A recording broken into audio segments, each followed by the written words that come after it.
Barbershop conversation, guys. Feel free to hit the subscribe button. So I just saw Get Out.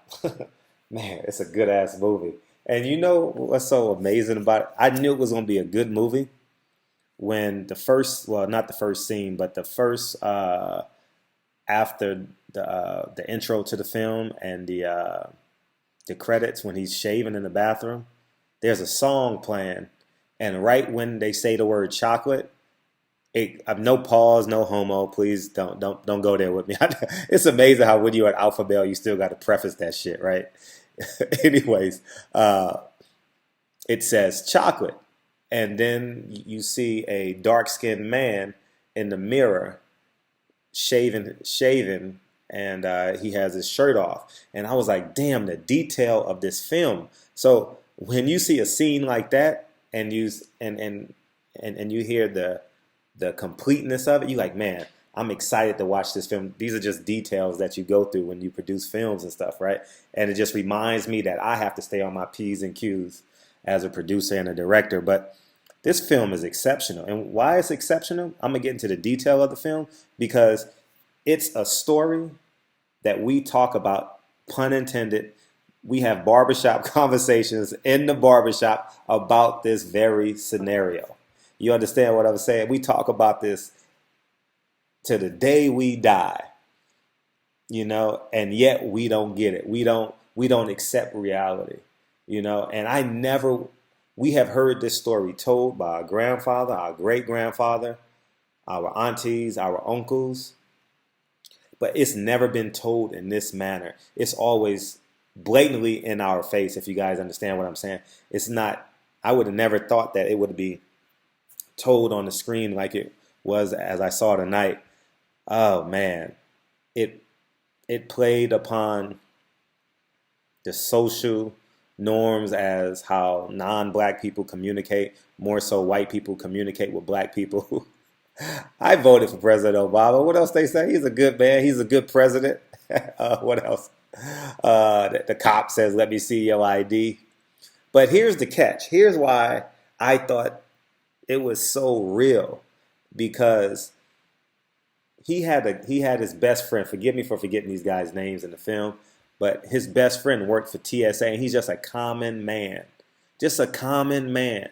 And you know how your friends always tell you what's best for you, and as a black man, they tell you, nigga, they just want to control you. They forcing you to assimilate, and yeah, we say, nah, it's cool, it's cool, it's cool. I can make it through it and still keep my culture intact, still be still be who I am. And an ordinary black dude goes in and saves him. And not necessarily saves him, but reminds him as well. Like, they're the devil. The system is the devil. And because the system has a color, it's white in America. And it's just amazing how Peel, I think his name is Peel, told this story. Man, it was just phenomenal, man.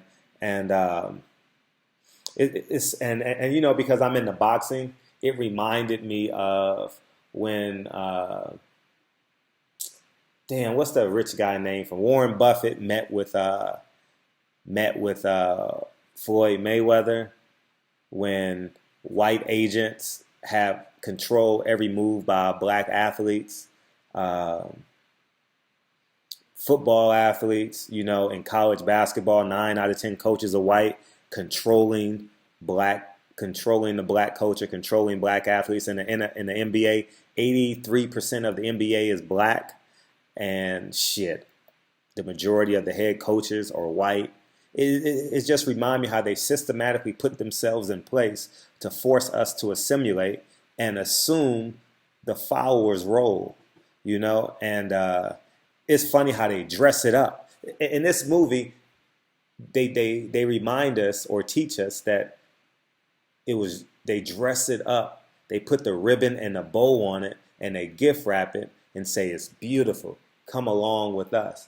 And then simultaneously they tell you, oh, the hood is terrible.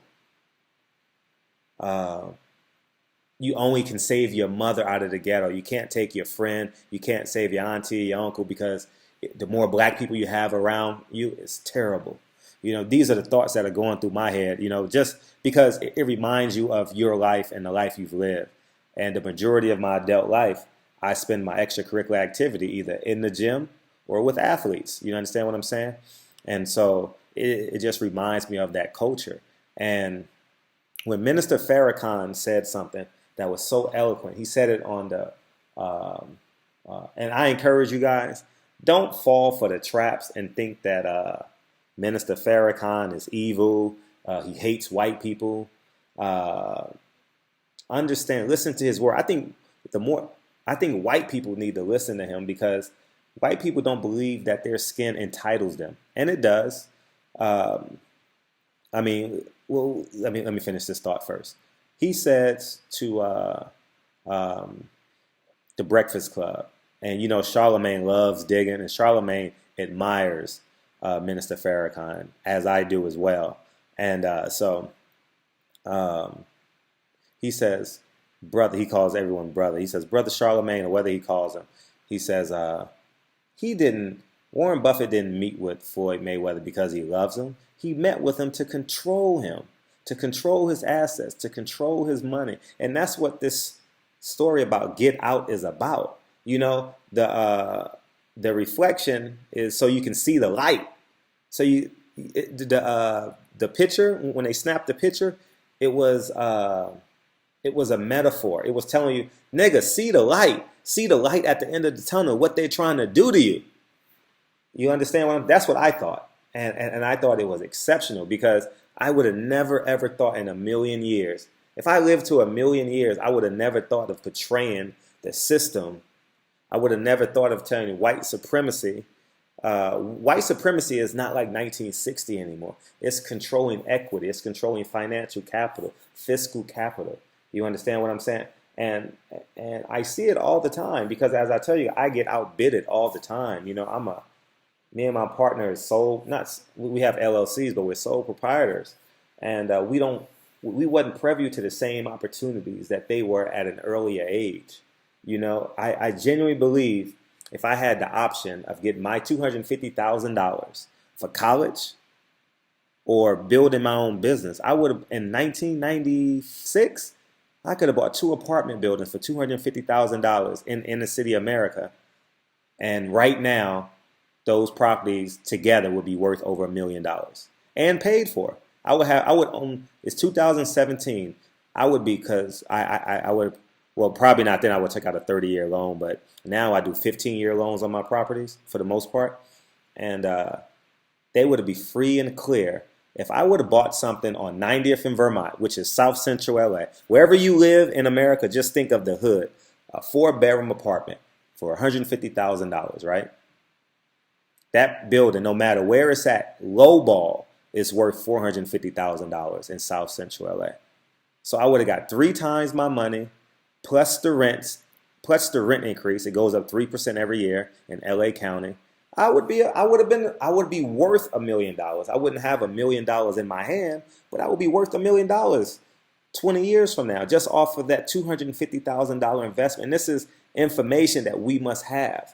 And another thing too, what I notice is how crabs in a barrel, the black syndrome, when at the end of the film, I'm jumping all across the film, but at the end of that film, when he hits the black lady, it reminded him of his mother.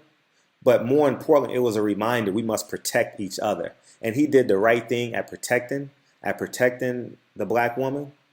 But at the end of the day, she wasn't right within. It was done. The light was done. You understand what I'm saying?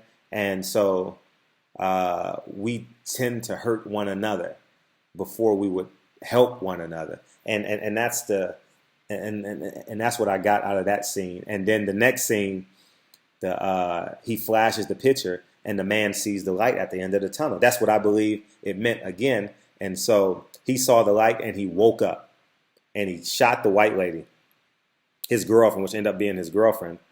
And then he kills himself because he felt guilty. He felt sick of all the iniquities that he had, the demons that he had, and how he betrayed his black skin. So he just shot himself because he couldn't handle the truth. And phenomenal film, man. Phenomenal film. I'm not. It's the lead. It's probably the. Is it the best film I've seen this year? That and Burning Sands. You guys got to see that film. Burning Sands was exceptional. I saw that last week. I saw like 20 films last week at the film festival, and I love going to film festivals. So, but anyways, I encourage you to go. I saw a matinee. I had a break in between. I had like a 2 hour break, so I ran and went and saw a matinee. I did that, and it only cost me $8. I'm the king of saving money. I don't give a fuck what nobody say. No one will ever convince me that saving money is wrong. No one will ever convince me that. So I'm always looking for a deal. I go to I know I'm off target. I go to a restaurant and a supermarket and still ask for a teacher discount, and I'm not a teacher anymore. AARP, AAA discount, senior discount, whatever it takes. I'm buying money. I'm buying dinner for my mom. 22-year-olds will go for that. If you have a 22-year-old at the register, they will go for that every time and give you a senior discount. Trust me on that. But anyways, this film is incredible. It far exceeds Moonlight. Far exceeds Moonlight. I encourage you to go spend your $8. Go see a matinee, and pay half price for the film because $15 is egregious to watch a movie these days. And you're gonna buy the popcorn. Shit, you might as well go to any car wash in LA or South Central America or Urban America and go buy a CD from the CD man for $5. Because spending 40, if you take your girls, that's $40. Plus you got to pay for parking.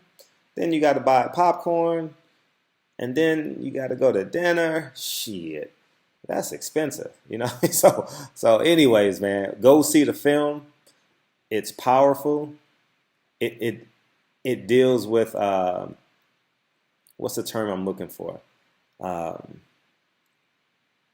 How they view black people in America as their properties.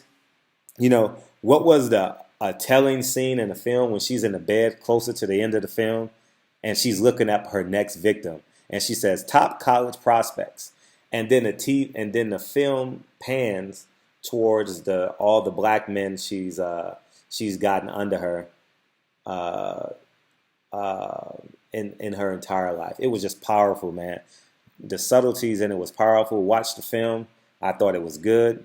I may watch it again because I need to learn some camera tricks.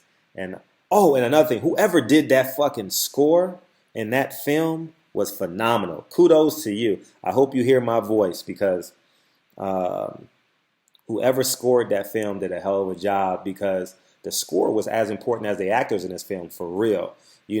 As the audio build, so did your emotions, and that's good. And that's what you want when you're creating a score. So it was well done.